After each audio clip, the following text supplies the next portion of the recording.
आठवड्याभरापासून दमदार पावसाने हजेरी लावली आहे। नदी नाले धबधबे दुथडी भरून वाहत आहेत। प्रशासनाने नागरिकांना अत्यावश्यक काम असेल तरच घराबाहेर पडावे असे आवाहन सुद्धा केले होते, कारण की हवामान विभागाने पालघर जिल्ह्याला अतिवृष्टीचा इशारा दिला आहे। अशातच काल पालघर जिल्ह्यामध्ये एक मन हिळावून टाकणारी दुःखद घटना घडली आहे। काल 6 जुलैला पालघर जिल्ह्यातील विक्रमगड तालुक्यातील आंबेघर तर्फे भरमपूर गावात एक दुर्दैवी घटना घडली आहे। 23 वर्षीय ऋतिक मंगळ्या माढा हे संध्याकाळी 5:20 सुमारास शेतावरून आपल्या घरी जात होते।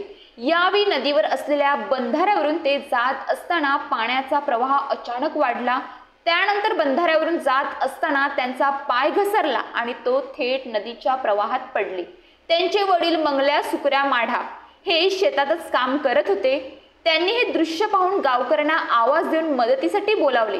गावकऱ्यांनी देखील तातडीने मदतीचा प्रयत्न केला, मात्र नदीचा प्रवाह इतका जोरदार होता की त्यांना वाचवता आले नाही। सुमारे 1 तासानंतर स्थानिक ग्रामस्थांच्या मदतीने मृतदेह सापडला। सदर घटनेची नोंद विक्रमगड पोलीस ठाण्यात करण्यात आली आहे। ऋतिक याचा मृतदेह शवविच्छेदनासाठी कासा ग्रामीण रुग्णालयात नेण्यात आला आहे।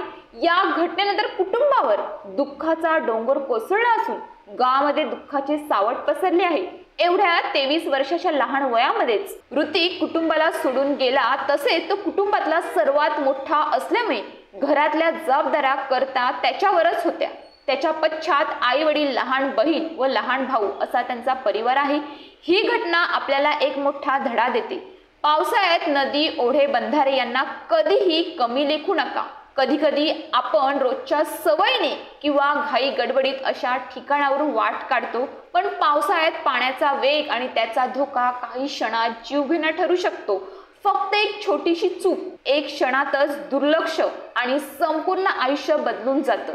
ही घटना सांगते की आपल्या सुरक्षेचा निर्णय फार विचारपूर्वक घ्या। प्रशासन वेळोवेळी पावसाच्या धोक्याचे अलर्ट जारी करत असतं। त्यांचं बोलणं केवळ नियम पाळण्यासाठी नाही, तर ते आपल्या जीवासाठी, आपल्या कुटुंबाच्या सुरक्षेसाठी असतं। त्यामुळे प्रशासनाच्या सूचना व अलर्टकडे दुर्लक्ष करू नका। त्यांचं पालन करा। स्वतःची आणि आपल्या कुटुंबाची सुरक्षितता जपा। आयुष्य किती अमूल्य आहे हे अशा घटना आपल्याला वेळोवेळी शिकवत असतात।